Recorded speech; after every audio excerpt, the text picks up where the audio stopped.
bienvenue à notre vidéo sur les sources du droit. Aujourd'hui, nous allons explorer les fondements de notre système juridique, un peu comme un archéologue qui déterre des ruines anciennes pour comprendre une civilisation disparue.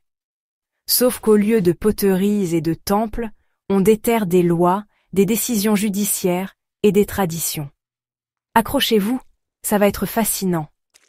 Imaginez un instant un monde sans loi. Le chaos, n'est-ce pas? Les sources du droit, ce sont les fondations mêmes de l'ordre dans une société, ce qui permet de résoudre les conflits et d'assurer un minimum de justice. Alors, sans plus tarder, plongeons dans le vif du sujet. Alors, c'est quoi une source du droit?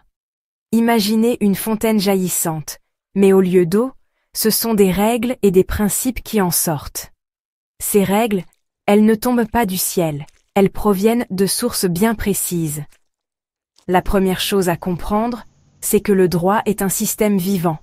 Il évolue avec la société, s'adapte aux nouveaux défis, et comme tout organisme vivant, il a besoin de se nourrir pour grandir. Les sources du droit, c'est un peu comme la nourriture de ce système. On peut les diviser en deux grandes catégories, les sources écrites, comme la Constitution, les lois et les règlements, et les sources non écrites, comme la coutume et la jurisprudence. Ne vous inquiétez pas, on va décortiquer tout ça en détail. L'important, c'est de retenir que ces sources sont interdépendantes. Elles s'influencent mutuellement, créant un système complexe et fascinant. C'est un peu comme un jeu de construction géant, où chaque pièce joue un rôle essentiel. Et pour comprendre l'ensemble, il faut commencer par analyser chaque brique. Alors, prêt à mettre la main à la pâte juridique? On commence tout de suite avec la source la plus importante, la Constitution. La Constitution, c'est un peu comme le super-héros du système juridique, le boss de fin, celle qui met tout le monde d'accord. Elle est là pour protéger les citoyens et garantir que les règles du jeu sont respectées par tous. C'est la loi suprême d'un pays, celle qui définit les règles du jeu politique et les droits fondamentaux des citoyens. Sans elle, il n'y aurait pas de cadre pour la justice et l'équité.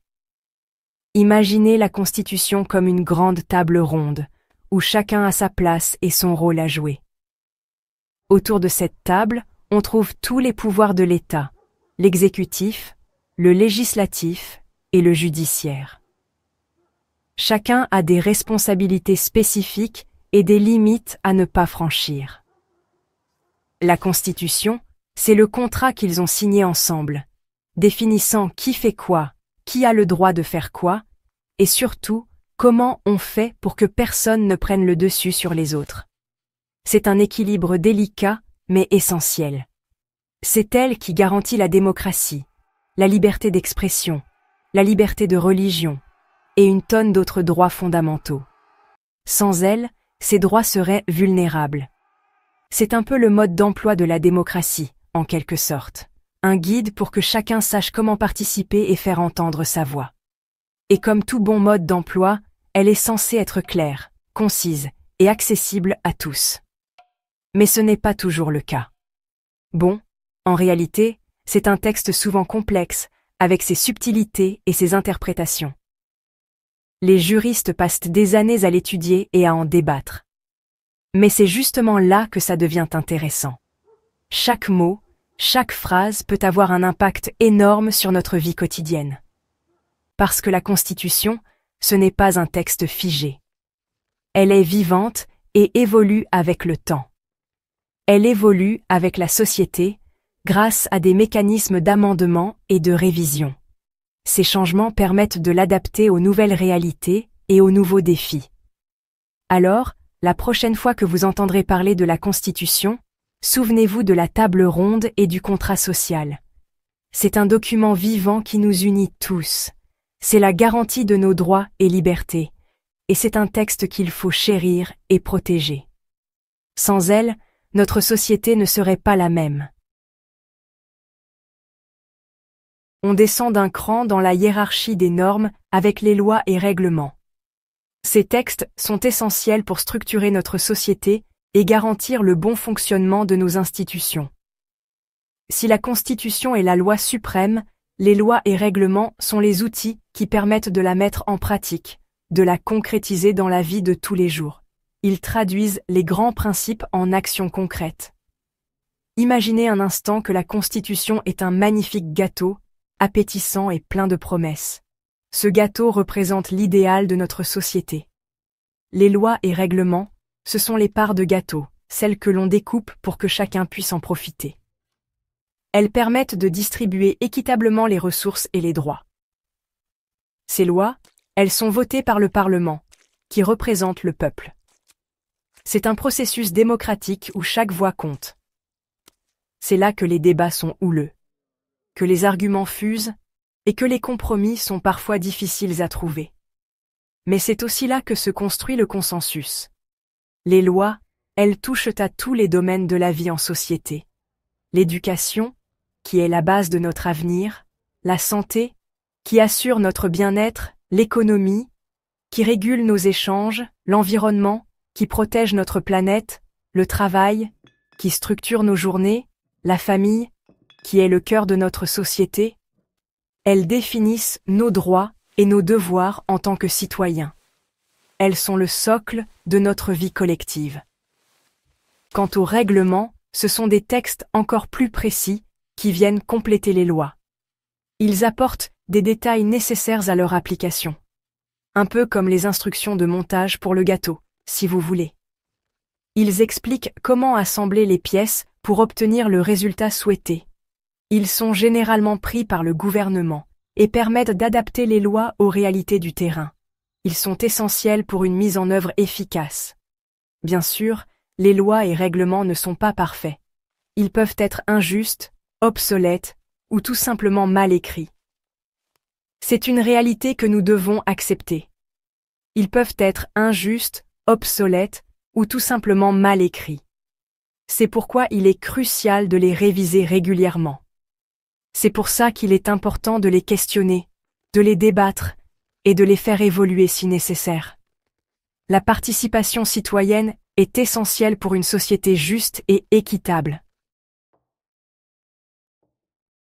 Passons maintenant à la jurisprudence, un mot qui peut paraître intimidant, mais qui est en réalité passionnant. La jurisprudence, c'est l'ensemble des décisions rendues par les juges.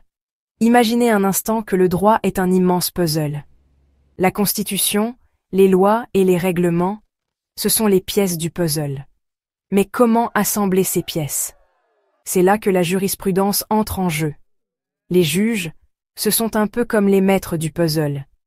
Ils analysent chaque pièce, chaque situation, chaque litige, et ils rendent des décisions qui permettent de compléter le puzzle, de le rendre cohérent. La jurisprudence, c'est donc une source du droit essentielle, car elle permet d'interpréter les textes de loi, de les adapter aux situations concrètes. Et le plus intéressant, c'est que la jurisprudence est en constante évolution. Chaque nouvelle décision de justice peut influencer la manière dont le droit est appliqué à l'avenir. C'est ce qu'on appelle le précédent judiciaire. Un peu comme si les juges, en rendant leurs décisions, construisaient un chemin de pierre pour les générations futures. Bien sûr, la jurisprudence peut parfois être source de débats et de controverses. Les juges ne sont pas infaillibles, et leurs décisions peuvent être critiquées, remises en question. Mais c'est justement cette possibilité de débat qui fait la richesse et la vitalité du droit. Pour finir notre voyage au cœur des sources du droit, penchons-nous sur les coutumes et les usages, ces règles non écrites qui s'immiscent dans le système juridique. Elles sont souvent invisibles, mais leur influence est indéniable et omniprésente. Imaginez un fleuve qui coule depuis des siècles, sculptant le paysage autour de lui. Les coutumes et les usages, ce sont les sédiments que le fleuve charrie, qui s'accumulent au fil du temps et qui finissent par façonner le paysage juridique. Ces sédiments, bien que petits et discrets, modifient lentement mais sûrement le cours du fleuve. Ce sont des pratiques sociales répétées pendant longtemps qui finissent par être considérées comme obligatoires par la société. Elles deviennent des normes implicites, respectées par tous. On les retrouve dans tous les domaines du droit. le droit commercial, le droit du travail, et même dans les relations internationales. Le droit de la famille. Ces coutumes influencent nos vies quotidiennes de manière subtile mais profonde. Par exemple, dans certaines professions, il existe des usages professionnels non écrits, mais qui sont pourtant respectés par tous. Ces usages façonnent les comportements et les attentes au sein de ces professions. L'importance des coutumes et des usages varie selon les pays et les systèmes juridiques. Chaque culture apporte sa propre richesse et complexité à ces pratiques. Dans certains cas, elles peuvent même prévaloir sur les textes de loi, notamment dans les sociétés traditionnelles. Ces coutumes sont alors des piliers de la justice locale. Mais même dans les systèmes juridiques modernes, les coutumes et les usages continuent de jouer un rôle important. Ils apportent une dimension humaine et historique au droit. Elles sont le reflet de l'histoire, de la culture et des valeurs d'une société. Elles racontent des histoires de générations passées et présentes. Alors, la prochaine fois que vous entendrez parler de coutumes et d'usages, souvenez-vous du fleuve et des sédiments. Pensez à la manière dont ces éléments discrets mais puissants façonnent notre monde. Ce sont des sources du droit à part entière, qui témoignent de la profondeur et de la complexité du système juridique. Elles nous rappellent que le droit est vivant, évoluant avec le temps et les pratiques humaines. Merci d'avoir regardé notre vidéo sur les sources du droit. J'espère que vous avez apprécié ce voyage au cœur du système juridique. N'oubliez pas que le droit est un domaine vivant et en constante évolution. Restez curieux, posez des questions, et n'hésitez pas à approfondir vos connaissances. Et surtout, n'oubliez pas de vous abonner pour plus de contenu éducatif. À bientôt.